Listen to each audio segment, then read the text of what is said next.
வணக்கம் நண்பர்களே, என் பேர் பா சிவ மனோஜ். நான் இளங்கலை தமிழ் 3ஆம் ஆண்டு லயோலா கல்லூரியில் படிக்கிறேன். நான் இப்போ என்ன பேச போகிறேன்னு பார்த்தீங்கன்னா, 2024 ஜனவரியிலேருந்து 2024 ஏப்ரல் வரைக்கும் நடந்த முக்கிய நிகழ்வுகளை உங்களுக்கு சுருக்கமாக சொல்ல போகிறேன். முதல்ல பார்த்தீங்கன்னா ஜனவரி 12 பார்த்தீங்கன்னு வச்சுக்கோங்களேன், மும்பையில் 18 கோடி நீளம் உள்ள பாலத்தை பிரதமர் மோடி திறந்து வச்சுருக்காரு. அதுக்கு அடுத்தது பார்த்தீங்கன்னா, ஜனவரி 22 உங்கள் எல்லாருக்குமே தெரிஞ்சது தான், அயோத்தி ராமர் கோவில் கும்பாபிஷேகம் நடக்கப்பட்டது. அந்த கோவிலில் இருக்க மூலவர் சிலை யாருதுன்னு பார்த்தீங்கன்னா, ராமருடைய குழந்தை பருவத்தில் ஆன மூலவர் சிலையை தான் வச்சுருக்காங்க. இந்த சிலையை வடிவமைத்ததுன்னு பார்த்தீங்கன்னா, MBA பட்டதாரியான அருண் யோகீஸ்வரர் தான் சொல்லியிருக்காரு. இந்த MBA பட்டதாரி தன்னுடைய அப்பா தொழிலையும் காலங்காலமாக அதை செஞ்சிட்ருக்கார், சிலை செய்கிற தொழில். அடுத்ததாக பார்த்தீங்கன்னா பிப்ரவரின்னு சொன்ன உடனே நம்மளுக்கு தெரிஞ்சதெல்லாம் பார்த்தீங்கன்னா முக்கியமான நிகழ்வுகள் தான். அதில் முதல் பார்த்தீங்கன்னா, நம்ம பிப்ரவரி மாதத்தில் ஈரோடில் விஜயமங்கலத்தில் உள்ள ஒரு இடத்துல 16,000 பெண்கள் கூடி கும்மின்ற ஒரு கும்மின்னு சொல்லுவாங்க, வள்ளி கும்மின்னு சொல்லுவாங்க. அது ஆனதுனால உலகிலேயே கின்னஸ் சாதனை அடைச்சிருக்காங்க. இது எவ்வளோ பெரிய விஷயம்.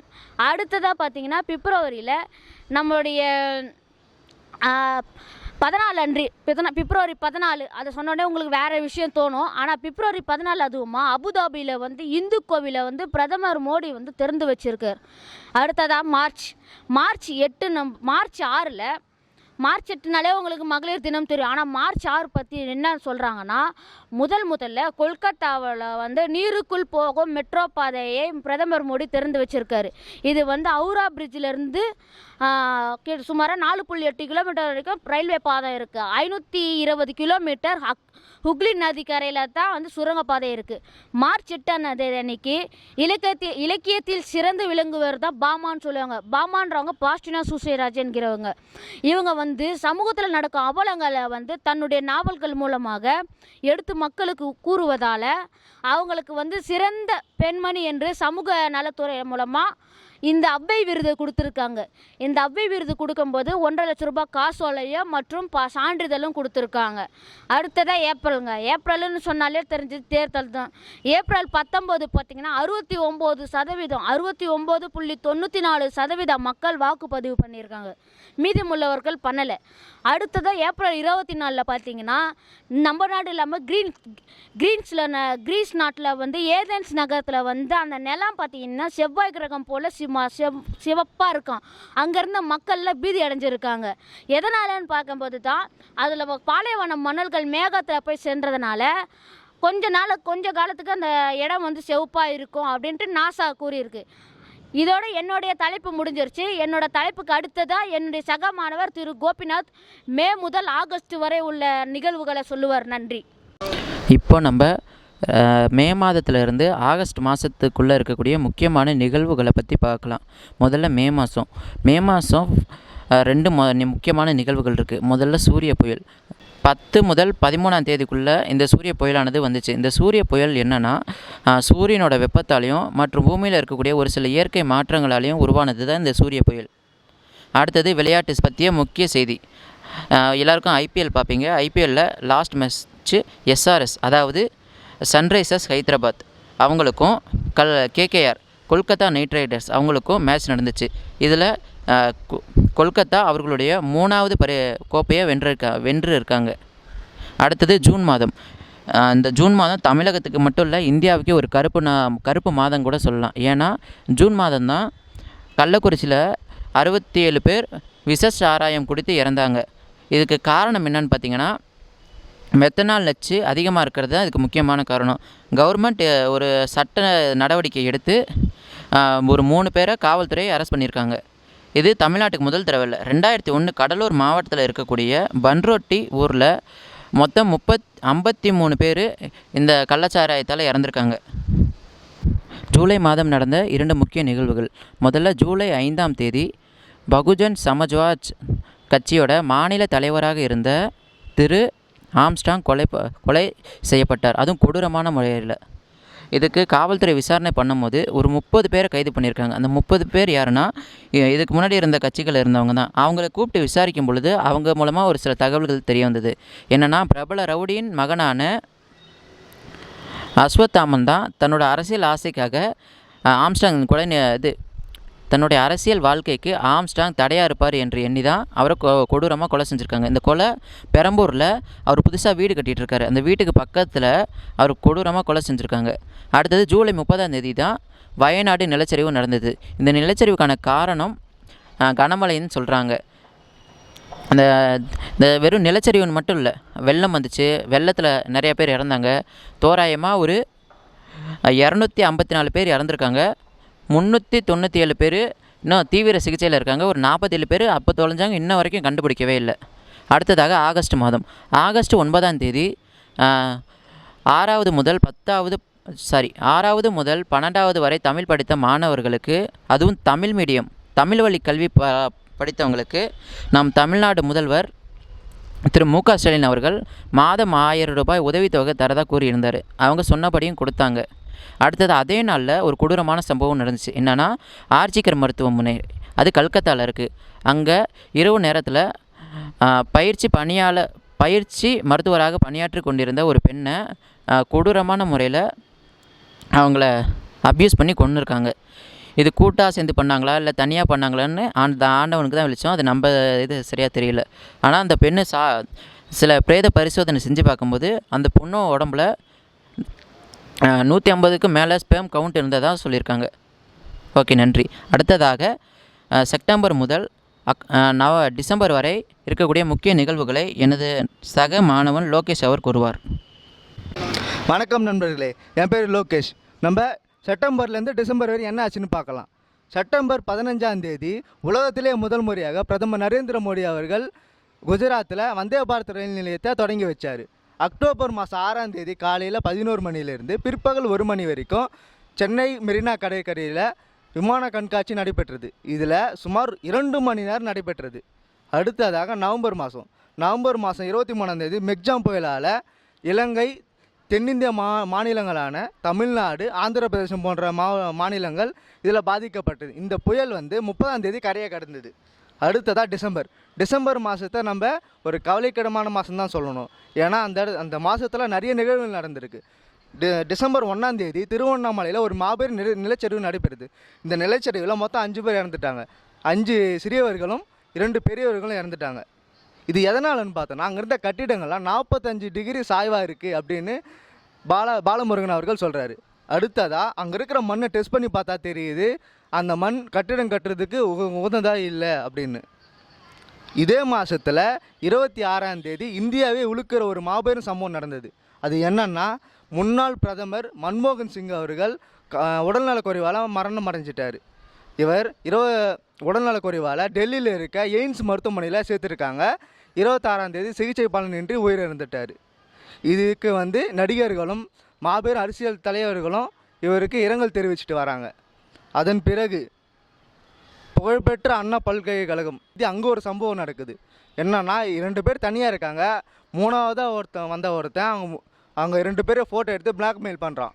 இதுமாதிரி நீ போலையானா நான் இந்த வீடியோ லீக் பண்ணுறேன் அப்படின்னு அந்த பையனை தேத்திட்டு அந்த பொண்ணுக்கு பாலியல் துன்புறுத்தல் தரான்.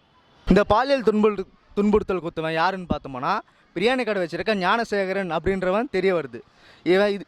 இவன் திமுக கட்சியை சேர்ந்தவன். எதிர்கட்சிக்காரங்களும் திமுக கட்சியில் இருக்கவங்க அவன் திமுக கட்சியே இல்லைன்றதும் சொல்லிட்டு வராங்க. இது என்னன்றதை காலந்தான் முடிவு செய்யணும். அடுத்ததாக இவ்வளோ கெட்ட விஷயங்கள் நடந்தாலும் இந்தியாவே பெருமைப்படுற அளவுக்கு ஒரு நல்ல விஷயம் நடந்திருக்கு. என்னென்னா, ஆந்திர பிரதேசத்தை சேர்ந்த நம்ம குகேஷ் 19வது உலக சாம்பியன் பட்டத்தை வென்றிருக்காரு. செஸ் போட்டி அவருக்கு 7 வயசில் இருக்கிறப்ப செஸ் போட்டியை கற்றுக்கிட்டு இப்போ 2024 நடந்த உலக சாம்பியன் போட்டியில் முதல் பரிசு பெற்றிருக்காரு. அது மட்டும் இல்லைங்க, அவங்க ஜெயிச்சிருக்கு. அங்கே 11 கோடி கொடுத்துருக்காங்க. இந்தியாவில் 5 கோடி கொடுத்துருக்காங்க. இறுதியாக உலக செய்திகளை பார்க்கலாம். டிசம்பர் 13ஆம் தேதி டொனால்ட் ட்ரம்ப் அமெரிக்க ஜனாதிபதியாக பதவியேற்றார். இதுக்கு முக்கிய காரணம் யாருன்னு பார்த்தா எலான் மஸ்க் தான் சொல்கிறாங்க. எலான் மஸ்கோட தொழிலுக்கு ஜனாதிபதி டொனால்ட் ட்ரம்ப் உதவி செய்வார் என்ற நம்பிக்கையில் எலான் மஸ்க் இதுக்கு உதவி செஞ்சதாக சொல்லப்படுது. நன்றி, வணக்கம். 2024 ஜனவரி முதல் டிசம்பர் வரை நடந்த முக்கிய நிகழ்வுகளை லயோலா கல்லூரி மாணவர்களாக நாங்கள் தொகுத்து வழங்கியுள்ளோம். நிறை குறைகள் இருந்தால் பொருட்படுத்தாமல் உங்கள் ஆதரவுகளை அளிக்குமாறு கேட்டுக்கொள்கிறோம். இது போன்ற நிகழ்வுகளை ருத்ரன் 2.0 சேனலை காண தவறாதீர்கள். அனைவருக்கும் இனிய புத்தாண்டு நல்வாழ்த்துக்கள். நன்றி. ஹாய், வணக்கம் மக்களே. இது உங்கள் ருத்ரன் 2.0 சேனலுக்காக உங்கள் மூர்த்தி. மக்களே, நம்ம வந்து இந்த ஒரு முந்தைய ஒரு காணொலியில் வீடியோவில் இந்த பசங்க இந்த மாணவர்கள் எல்லாம் அறிமுகப்படுத்தினேன். ஒரு 5 மாணவர்கள் அந்த ஒரு பாரம்பரியம் மிக்க ஒரு பெருமை வாய்ந்த ஒரு லயோலா கல்லூரியிலிருந்து இங்கே ஊடக பயிற்சிக்காக, அதாவது இன்டர்ன்ஷிப்காக நம்ம சேனலுக்கு அமைச்சிருக்காங்க, நம்ம சேனல் ஆஃபீஸ்க்கு. ஸோ அவர்களுடைய ஒரு முயற்சியில் உண்மையிலே ஒரு சந்தோஷப்படக்கூடிய முயற்சியாக தான் இருக்குது. அவர்கள் புதிய புதிய விஷயங்களை எல்லாரும் இந்த 5 பேரை ஒருத்தருக்கு ஒருத்தர் கலந்து ஆலோசித்து, அதுலேயும் குறிப்பாக சொல்ல வேண்டாம், ஒரு மாணவர் ரோகேஷ் என்ற மாணவர் அவர் கொடுத்த பணியை மட்டுமில்லை, அதற்கு மீறி அதாவது இந்த ஒரு மற்ற மாணவர்களுக்கு அவர்கள் எடுக்கக்கூடிய விஷயங்களுக்கான ஒரு தொகுப்பை, ஃபோட்டோவாக இருக்கட்டும், நியூஸாக இருக்கட்டும், அவர் தன்னுடைய பங்களிப்பை சிறப்பாக அளித்து கொண்டிருக்கிறார். என்ன இதில் ஒரு விஷயம்னு சொன்னால், கேமராவில் கூட எனக்கு நான் லிமிட்டாக வந்தால் போதும், அவங்க நல்லா இருக்கட்டும்ன்ட்டு அவங்க வயது சார்ந்த அவங்க மாணவர்களில் அவர் ஒரு பெரிய மனித தன்மையோடு இருக்கார். அவருக்கு நம்ம ருத்ரன் 2.0 சேனல் ஒரு பாராட்டை அளித்து கொண்டிருக்கிறது. சரி, விஷயத்துக்கு வருவோம். இப்போ என்னன்னு சொன்னால் 2024 ஜனவரியிலேருந்து 2024 ஜனவரியிலேருந்து 2024 டிசம்பர் வரை இவங்க நிறைய, அதாவது நாட்டில் நடந்த நல்ல விஷயங்கள், அது விளையாட்டாகட்டும், வேறு அரசியலாகட்டும், ஆன்மீகமாகட்டும், எல்லாத்தையும் அலசி ஆராய்ந்து இவர்கள் ஒரு முடிவுக்கு உங்களுக்கு, அதாவது நம்ம 2.0 நேயர்களுக்கு தொகுத்து வழங்குறாங்க. மக்களை இதில் என்ன ஒரு விஷயம்னு சொன்னால், இவர்கள் நம்ம கிட்ட 2.0 சேனலில் பயிற்சிக்காக வந்தாங்க, அதாவது ஊடக பயிற்சியாக வந்தாங்க. ஸோ இது இவங்களுடைய ஒரு புதிய முயற்சி தான். நம்ம சேனல் எப்போவுமே அந்த விளிம்பு நிலை மனிதர்களாகட்டும், வேறு மாற்றுத்திறனாளிகளாகட்டும், இவர்களையெல்லாம் ஊக்குவித்து அது ஒரு சேவையாக இந்த விஷயத்தை நம்ம சொல்கிறோம். அதனால் இந்த பயிற்சியில், இவங்களுடைய முயற்சியில் ஏதாவது குற்றம் குறை இருந்தால் தயவுசெய்து அதை பொருட்தருள வேண்டும் என்று பணிவுடன் கேட்டுக்கொள்கின்றோம். மீண்டும் மீண்டும் அடுத்த காணொலியில் இவர்களுடைய முழுமையான திறமையை வெளிப்படுத்துவார்கள். இன்னும் சொல்லப்போனால் நம்ம இல்லைங்க, நம்ம இப்போ தான் வளர்ந்துட்டு வரோம். இந்த பெரிய பெரிய சேனல்கள்லாம் இருக்குது, அதிலெல்லாம் நாளைக்கு இவங்கள அதாவது நம்ம கேமராமேன் தம்பி மாதேஷை பற்றி சொல்லியே ஆகணும். அவருக்கு தெரிஞ்சதெல்லாம் கேமரா தான். நான் இந்த ஒவ்வொரு காணொலியிலும் நான் இவங்களை இயக்குபவனாகவே இருக்கணும், எனக்கு அங்கே கேமராவில் நிற்கணும் அப்படின்றலாம் ஆசை இல்லை. அது தவிர்த்து டெக்னிக்கலாக பல விஷயங்களாக அவர் அந்த தம்பி பண்ணுறாரு, மாதேஷ்.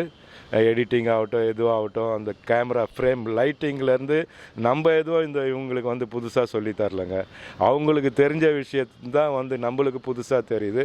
ரொம்ப திறமையாக செய்கிறாங்க. அதுலேயும் குறிப்பாக நம்ம மாணவர் சிவா மேனேஜர் சொன்னேன்னா, எந்த கண்டென்ட் வேணால் சொல்லுங்கள் சார், நான் அப் டு டேட் இருப்பேன் அப்படின்னு சொல்லிட்டு. அது மட்டும் இல்லை, இவரும் அந்த லயோலா கல்லூரி சார்ந்த கலை விழாக்களில் இவருடைய பங்களிப்பு பெருசாக இருக்குதுன்னு சொல்லிட்டு அவரை சார்ந்த அந்த அவருக்கு இன்சார்ஜ் அந்த மாணவர்களை சிறப்பாக சொல்லி கொண்டிருக்கிறார்கள். ஸோ அவருக்கு ஒரு வாழ்த்துக்கள் சொல்லுவோம். அதுக்கப்புறம் தம்பி கோபிநாத், அவருடைய பணி ரொம்ப சிறப்பாக இருக்குது. அவருக்கு கொஞ்சம் பார்வை குறைபாடு இருந்தாலும் அதை ஈடுகட்டும் விதமாக அவர் வேறு விஷயத்துலலாம் ஒரு புதுசாக பரிணாமிக்கிறார். அவருக்கு ஒரு வாழ்த்துக்கள். அதுக்கப்புறம் தம்பி லோகேஷ், அவர் அரசியல் விஷயம் நிறைய பேசுகிறாரு. ஆனால் அவர் அரசியலுக்கு வரணுமா என்னன்றதை அவரை சார்ந்தவர்கள் தான் முடிவு பண்ணணும். ஏன்னா அந்த அளவுக்கு ஒவ்வொரு விஷயத்தையும் அவர் அலசி ஆராயிரு. ஸோ அவருக்கு ஒரு வாழ்த்துக்கள். மீண்டும் ஒரு முறை வந்த இதே போன்று நல்ல நிகழ்வுகளுடன் இது போன்ற சமுதாயத்தில் ஒரு பின்தங்கிய மாணவர்களையும் மாற்றுத்திறனாளி மாணவிகளையும் எப்பொழுதுமே ஊக்குவிக்க எங்கள் ருத்ரன் 2.0 சேனல் கடமைப்பட்டுள்ளது என்பதை பெருமையுடன் சொல்கின்றோம். அனைவருக்கும் எங்கள் ருத்ரன் 2.0 சேனல் சார்பாக இனிய புத்தாண்டு வாழ்த்துக்கள். நன்றி, வணக்கம்.